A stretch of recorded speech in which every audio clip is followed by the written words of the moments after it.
understanding the concepts of lean waste and how we can eliminate those things from the manufacturing processes. So we won't talk only about manufacturing processes. We will be a little bit talking about different industries also in this session.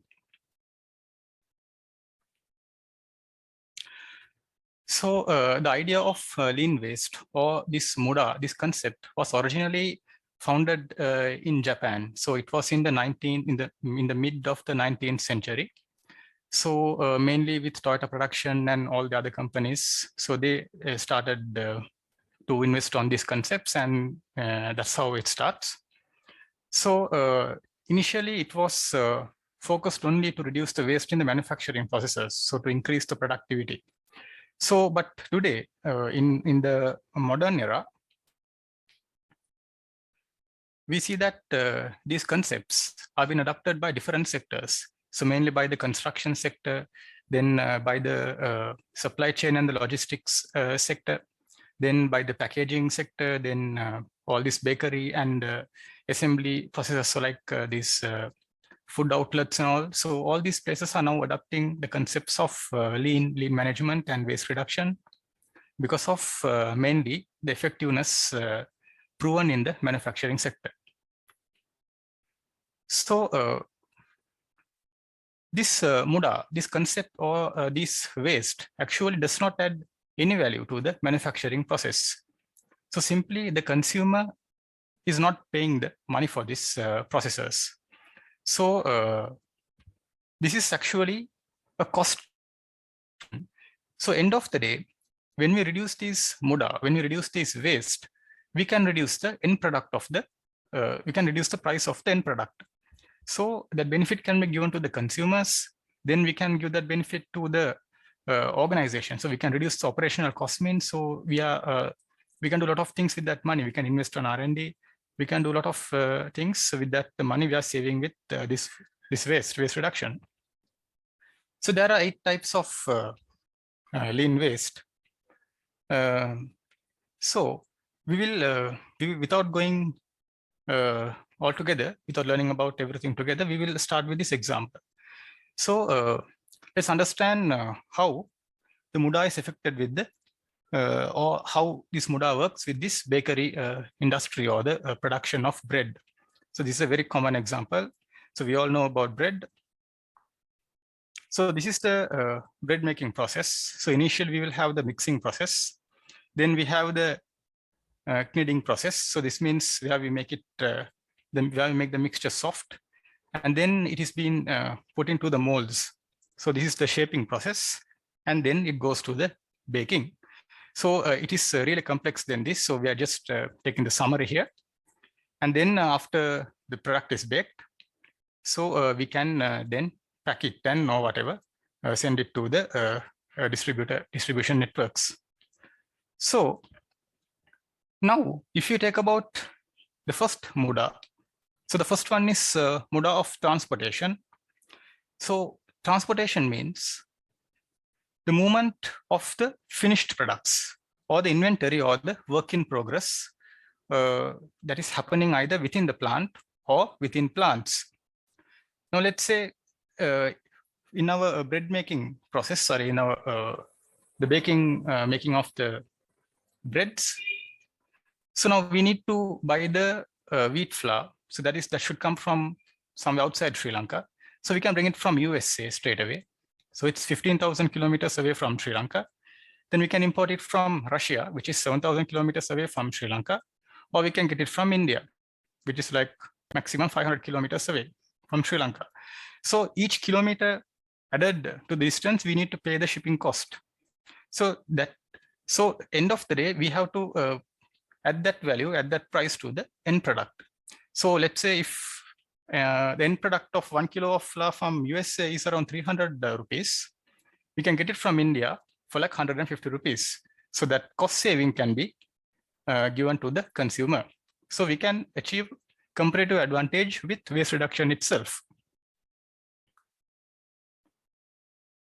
So actually, we need to find, when we want to reduce Muda of transportation, we need to find suppliers nearby to our manufacturing firm or our main operation. Or we can focus on the concept of manufacturing cities, like how it is happening with China and India. So those are the best ways we can how we can reduce Muda of transportation.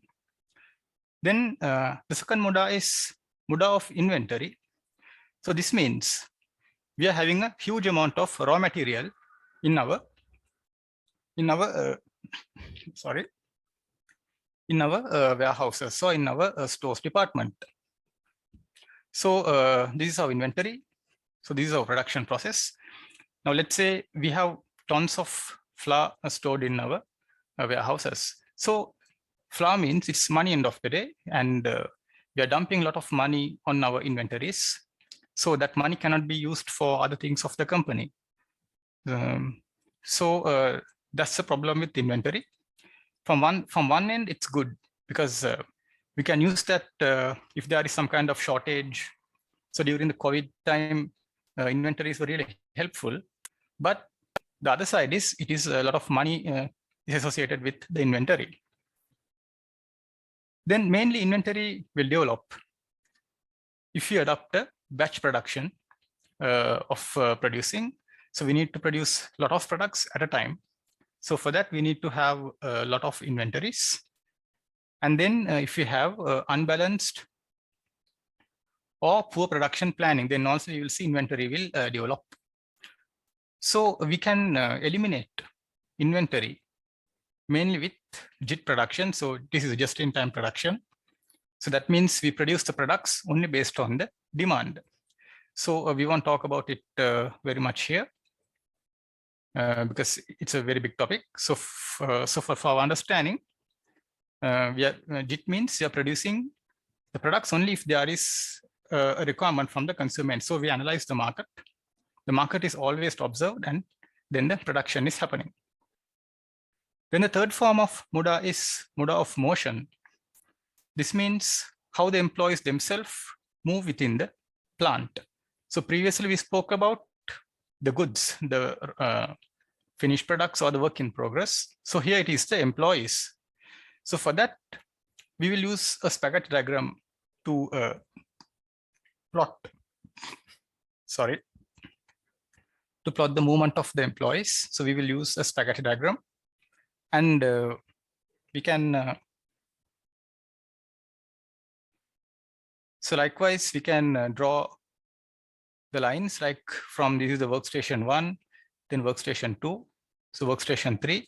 So all these lines can be drawn, and we can calculate the total distance traveled by the employee, and we can optimize. So we can bring the machines closer. We can do these kind of things. So it is again a big topic. So we will learn about these things later. Then how we can reduce Muda of motion? One of the best ways is implementing 5S. So 5S is a tool that is being used to optimize the production flow. So this is a very effective method to reduce Muda of motion. Then job standardization is the second method. And the third method is optimizing the production layout. So there are a lot of ways to optimize the production plant.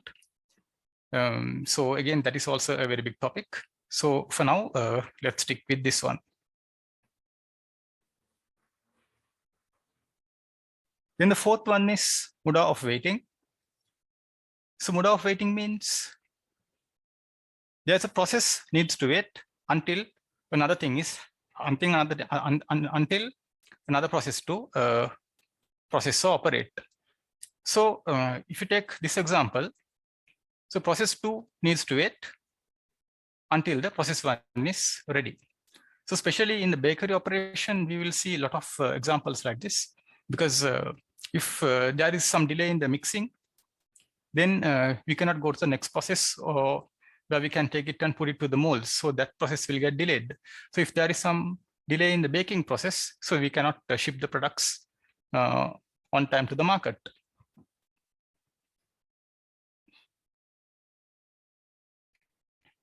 So mainly equipment or people working below capacity is the main reason for Muda of Waiting to develop. Then usually this happens mainly due to poor intercoordination within departments. Now let's say, even though the products are happened, productions are, the processes are operating perfectly, but there is some miscommunication. Then what happens is we will see this kind of waiting will develop. Then if the processes are unreliable, so this means now the machine we are using with process 2, let's say it's really good, working very good. So the machines used in process 1 are not working very good. So frequent breakdowns, so all these kind of things. So what happens is, because of the unreliability of some operations in the process, you will see a Muda of waiting developing, or Muda of waiting will form. Then the fifth one is Muda of overproduction. So this means we are producing a product. First one is at a wrong time. Then we are producing too much in quantity. Now let's say for a week, we need to produce only 20,000, let's say buns or some kind of biscuits or something. But sorry, we are producing, this is our production speed. But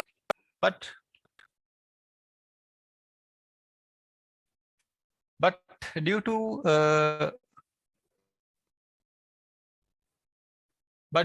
the production speed, we will see high amount of inventory, high amount of finished products will result due to this, and we need to use our warehouses, again our stores areas, to keep those finished products.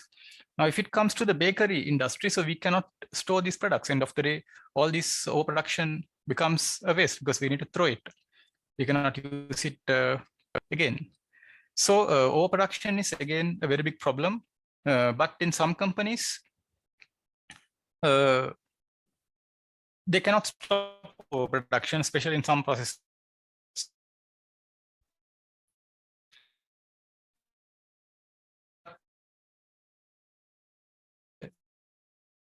In some processes, and now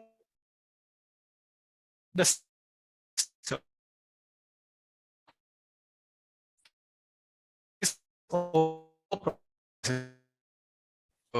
say this is our finished product.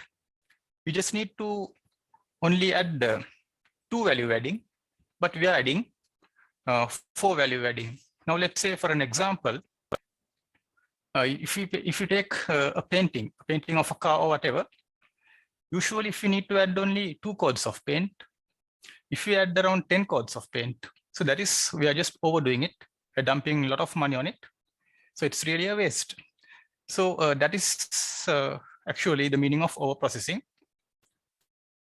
So overprocessing will occur mainly due to overexcitement. So you are nervous. So you have this feeling that whether the consumer will like it or not. So that is one main reason.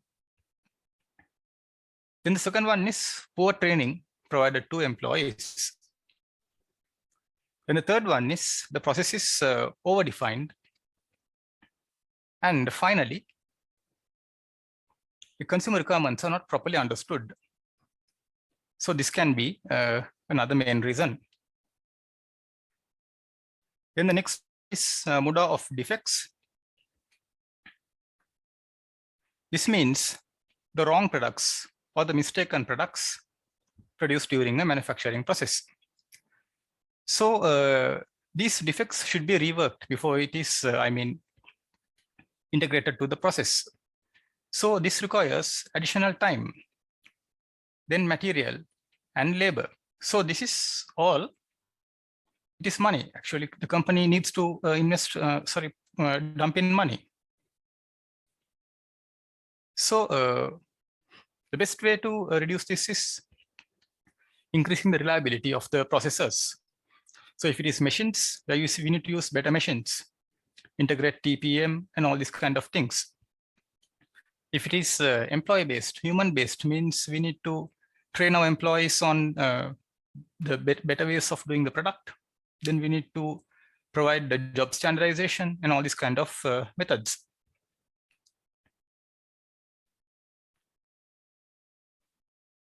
Finally comes non-utilized skills. So this is the 8th form of Muda. This means underemployment. So if an employee is having a really high amount of talent, sorry. So if the employee is having really high amount of talent, but we are just only using or utilizing very little amount from that. So let's say we are only using around 20% from the actual capability of that employee. So 80% is waste.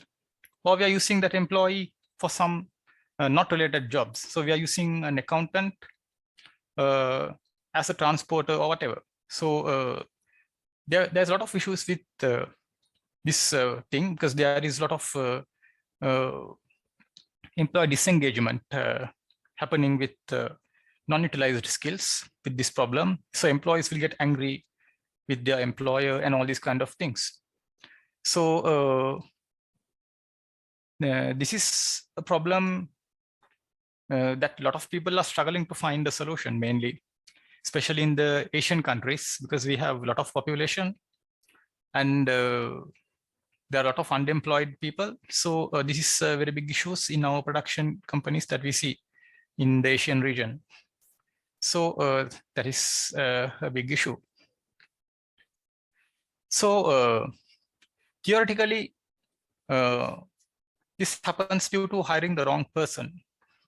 So again, you're putting someone else to someone else's position. So due to that, we will see this problem. And the other reason is, so end of the day, it is putting the wrong person in the wrong position. So these are the 8 forms of Muda that we see in manufacturing. So now we have come to the end. So if you want me to explain anything further, I can explain. Or else we could end our session from here.